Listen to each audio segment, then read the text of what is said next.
Qual é a ideia? É mais fácil ficar milionário. Por quê? 3P, 1F. Planejamento, processo, pessoas, ferramentas. Né? Planejei, beleza. Que processo eu vou ter para esse planejamento dar certo? Escreva os processos. Que pessoas vão fazer parte de cada processo e que ferramentas eu uso para facilitar a vida dessas pessoas.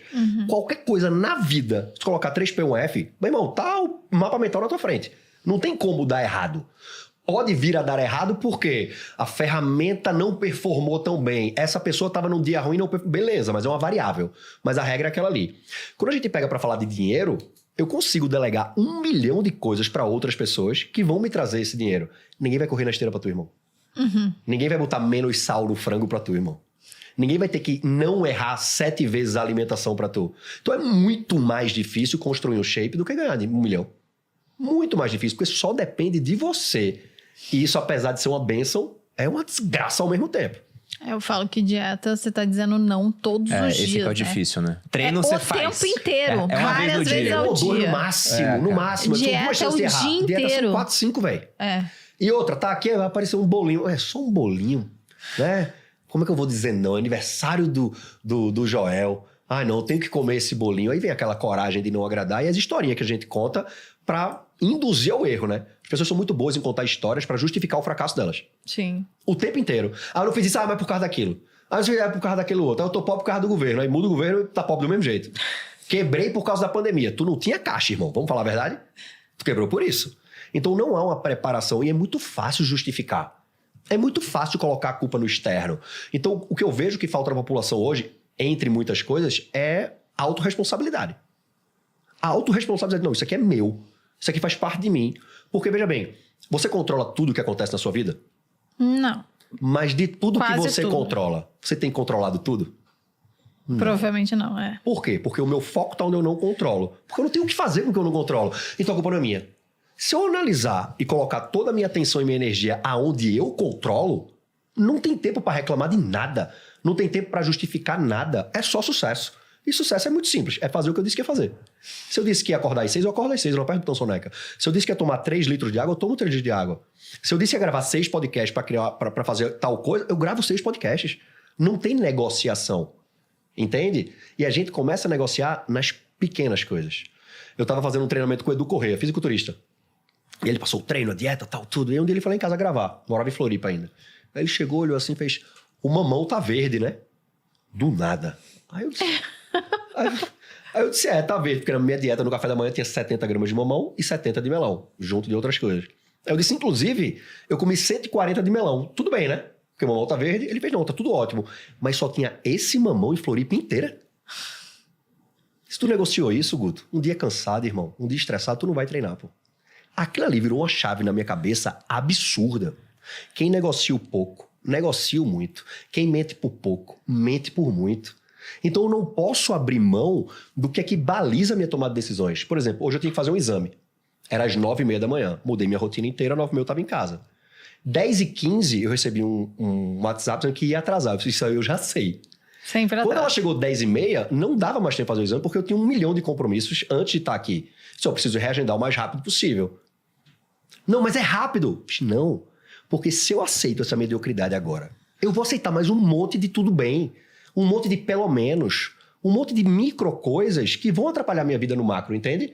Então, esse entendimento da autorresponsabilidade, eu acho que é o que muda o jogo para a pessoa não só ser milionária, mas ter um six-pack também. No seu caso, cara, você primeiro conseguiu o shape. Você era personal e depois veio o dinheiro? Cara, Você não conseguiu shape antes. eu nunca fui o cara... Eu juro, hoje eu tenho o melhor corpo da minha vida, com 40 anos. Não tinha, porque eu contava uma historinha pra mim. Se eu ficar muito sarado, eu vou me distanciar do meu público. Você pensava? Você falava isso pra você mesmo? Eu disse isso pra mim mesmo. Quer um exemplo maior? Teve um ano que eu quebrei. Quebrei assim, como é que eu pago o aluguel o mês que vem? Aí eu decidi ser essencialista. Eu não preciso ter carro. Eu não preciso de tudo isso. Historinha pra não ter dinheiro, irmão. E aí nessa época, qual era a minha visão política? Você era mais pra esquerda? 100%. Porque é muito fácil não ter dinheiro sendo de esquerda, porque é errado ter dinheiro. É. Olha a historinha que eu conto. Entende? Então as pessoas vão contando essas narrativas pra si mesmo pra justificar o Estado fracassado. Você já foi de esquerda, cara? Centro-esquerda, eu dizia. Centro-esquerda. Foi o máximo.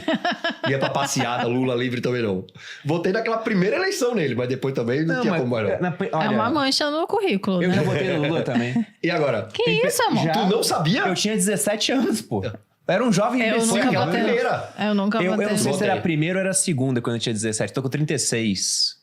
Eu acho que era a reeleição dele. Ah, O não. Lula era o Segunda. cara mais popular do Brasil. Na tinha Austrália, 80%. você já é esquerdista agora, amor. Não, eu já falei isso várias vezes. É que tem pessoas que me acompanham nunca ouviram, mas depois eu Eu recebo não lá lembro disso. decepcionado, não sei o quê. Mas naquela época, o Lula era o cara aqui no Brasil. Porque a gente teve ciclo das commodities. Eu nem sabia o que era commodity, eu tinha 17 anos.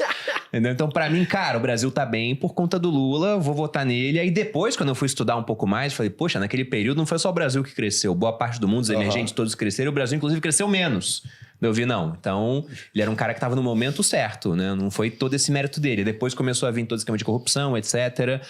Mas é curioso, eu não consigo imaginar você sendo mais Eu também não consigo me imaginar hoje em dia. É interessante Muito bom. isso. Eu não consigo de verdade. Eu não consigo me imaginar não pesar. Como é que eu não pesava a minha comida, pô? Não faz o menor sentido não pesar a comida. Por que eu não pesava? Por que eu escolhia um brigadeiro em vez de uma maçã se eu sabia que o brigadeiro era pior? É Então, mais gostosinho, né? Eu sei por quê. Claro que é. Tem um TED Talk muito bacana chamado How to Make Hard Choices, com a Ruth Chang. Já assistiram? Não. Não. E ela fala exatamente sobre isso. Como tomar decisões difíceis. O problema das decisões é que todas elas são difíceis porque a gente tenta palpabilizar numericamente ela. Se eu quero um número maior, é melhor 1 ou 5? 5, porque eu quero um número maior. Mas o que é melhor? Morar em Floripa, ter a praia e ganhar menos, ou ir para Alphaville e não ter a praia e ganhar mais? Eu não palpabilizo isso, então vira uma decisão muito difícil. O que é melhor comer no café da manhã? Ovos e frutas e um pão integral ou a fatia de pizza de ontem? A fatia de pizza de ontem é muito mais gostosa, mas a médio e longo prazo é muito melhor comer isso aqui que é saudável. Sim. Como a gente não tem essa capacidade de decidir, ela faz uma coisa muito interessante no final do podcast, aí é spoiler, dane-se, que vai assistir do mesmo jeito, que ela diz que quando você tiver uma decisão muito difícil, tipo uma decisão trocar de carreira, ir ou não ir pro digital, lançar ou não um produto, gravar ou não um podcast, criar ou não alguma coisa, pega uma moeda, escolhe os lados. Cara, eu vou fazer a transição de carreira e coroa ou não vou. E joga pra cima. A moeda não vai decidir por você, mas enquanto ela tá no ar, você tá torcendo pra cair um dos lados. É pra lá que tem que ir, velho. Que interessante isso. Sabe? Você tá Muito bom. torcendo pra dar aquilo, velho. Então, mano, agora Qual é o faz nome dessa mulher? Ruth Chang. Ruth Chang. Ela era jurista, advogada, Muito e fez um pós-doc em psicologia só pra falar em tomar decisões difíceis. É sensacional. E é muito isso. Porque a gente não No consegue... fim, a gente sabe pra onde a gente quer ir. Claro que sabe. Sabe qual é o problema? Eu tenho uma frase que eu adoro, que é: você dá o passo. Depois Deus bota o chão. O nego tá assim, ó. Cadê meu caminho? Ele é florido, tem espinhos. Ah, não, se for esse caminho aí eu não quero não. Não vai acontecer nada na sua vida, então. O cara chega no precipício e fala, não, eu vou voltar. Aí tem que percorrer tudo de novo. Tipo videogame, esse chefão tá difícil. Aí vai voltar pro começo do estágio. Não faz o menor sentido isso.